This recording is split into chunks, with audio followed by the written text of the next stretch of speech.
There is a kind of tired that sleep doesn't fix. You woke up this morning, and within minutes, without deciding to, you were already somewhere else. A screen, a feed, someone else's thoughts filling your head before your own had a chance to arrive. That wasn't weakness. That was the system working exactly as designed, and once you understand what that system is actually doing to your mind, you won't be able to unsee it. Asterisk. There is a specific kind of tired that sleep doesn't fix. You know the one. You wake up after a full night of rest, and within minutes, you've already checked your phone. Not because something important happened. Not because you were expecting anything. Just because the silence felt like something that needed to be filled. And somewhere underneath that reflex, so quiet you almost miss it, there's a part of you that already knows something is wrong with that. That feeling is not anxiety. It's not burnout. It's awareness trying to get your attention. Most people spend their entire lives in a state of managed distraction. Not suffering exactly. Not thriving exactly. Just moving. Scrolling, reacting, performing, consuming, responding. Always in motion, rarely in contact with themselves. And the most unsettling part isn't that this happens. It's that the entire architecture of modern life has been carefully, deliberately built to make sure it keeps happening. This isn't a conspiracy. It's something quieter and more precise than that. It's design. Every notification that arrives is not accidental. Every autoplay that begins before you've decided you want more is not a coincidence. Every feed that never ends, every metric that tells you how many people approved of something you said, every platform that shows you the most emotionally activating content first, none of this is neutral. It is an environment engineered to keep your attention fractured, your nervous system slightly stimulated, and your inner life just out of reach. And it works. Not because people are weak. Because the human brain was never built to resist it. Your brain was designed for a world where stimulation meant something real was happening. A sudden sound meant possible danger. A new face meant a potential ally or threat. Novelty was information.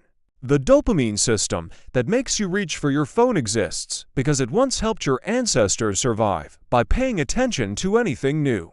That same system, transplanted into a world of infinite engineered novelty, becomes something closer to a lever that gets pulled 100 times a day without your consent. The result is a kind of consciousness that never fully lands anywhere. You're in a conversation, but part of you is somewhere else. You're watching something, but already thinking about what comes next. You're with people you care about, but performing a version of yourself you've curated so many times, you've almost forgotten the unedited one exists. There's a gap between the life you're living and the life you're actually experiencing. And most people feel that gap without having the language for it, a vague dissatisfaction, a restlessness that intensifies precisely when things should feel fine. That gap is what distraction is designed to maintain, because here's what no one says directly. Stillness is threatening to a system built on attention. The moment you stop reaching for stimulation is the moment you become available to yourself. And what comes up when you become available to yourself is often complicated, old feelings, unresolved questions. The quiet knowledge that some of your choices have been driven by noise rather than anything that actually belongs to you. Distraction doesn't just pass time. It prevents the kind of interior reckoning that might change something. This is why so many people who begin to slow down describe the first phase not as peace, but as discomfort. The silence feels wrong. The stillness feels like something to fix. They reach for the phone without realizing they've reached for it. They fill every commute with audio, every meal with a screen, every moment of potential solitude with content. Not because they're addicted in a clinical sense, because they've been trained, gradually and thoroughly, to experience their own unmediated company as something slightly unbearable. That training didn't happen overnight, it accumulated. Every time boredom was immediately relieved, the brain learned that discomfort should be resolved rather than inhabited. Every time an emotion arrived and you reached for a distraction instead of sitting with it, the pathway between feeling and responding got bypassed. After years of this, something that was once a reflex becomes an identity. People stop knowing what they think about things before they've seen what other people think. They stop knowing what they want before they've been shown what they're supposed to want. The inner voice doesn't disappear. It just gets quieter and quieter until most people can't hear it anymore above the noise they've normalized, but some people start to hear it again. And when they do, something shifts. It usually begins as withdrawal, not dramatic, just a growing difficulty tolerating things that once felt normal. Conversations that exist only to perform closeness rather than create it. Social environments that require you to be louder and simpler than you actually are. The specific exhaustion of being around people who are not really present because they too are managing the same internal static. When your awareness sharpens, the performance of modern social life becomes increasingly visible. You start to see the masks not with judgment, but with a kind of quiet sadness because you recognize them. You wore them too. You might still be wearing some.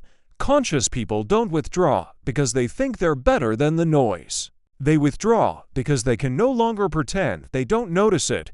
There's a difference between loneliness and solitude that most people discover only when their awareness begins to change. Loneliness is wanting connection and feeling its absence.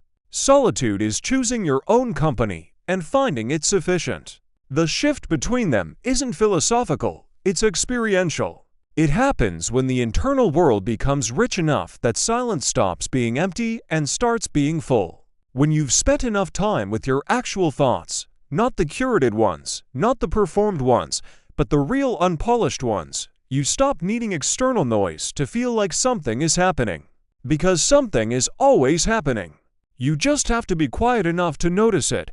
This is what modern life is most precisely designed to prevent. Not joy, not connection, not productivity. Those are available within the system. What the system cannot tolerate is a person who has stopped being available to it. Someone who has developed the capacity to be with themselves without urgency. Who can feel an emotion without immediately converting it into content. Who can sit in a room without sound and find that the room is enough? That person is not a better consumer. That person is not a better performer. There's something the attention economy has no category for. They're just present, and presence, real presence, not the performed version, is perhaps the most radical thing available to a person in a world designed around its absence. It doesn't require a retreat or a digital detox or a complete restructuring of your life. It begins in the smallest moments. The walk you take without headphones, where the sound of the street is strange and loud, and then gradually just real. The meal you eat without a screen, where the food tastes like something again.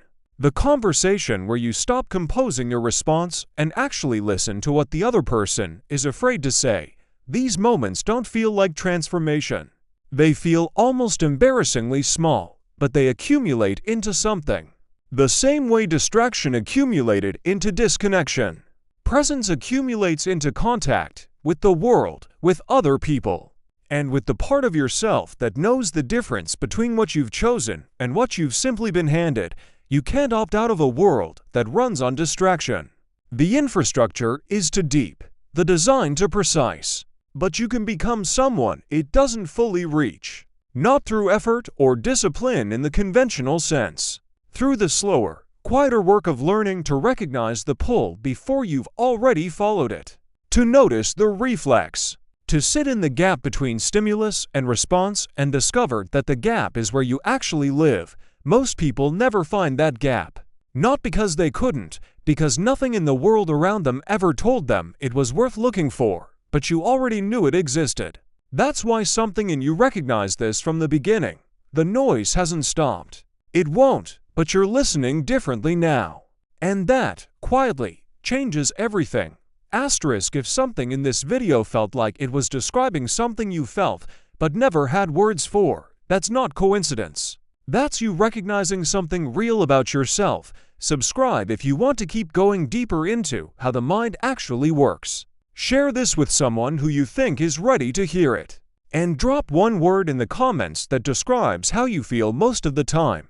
Not the answer you'd give if someone asked you in person. The real one.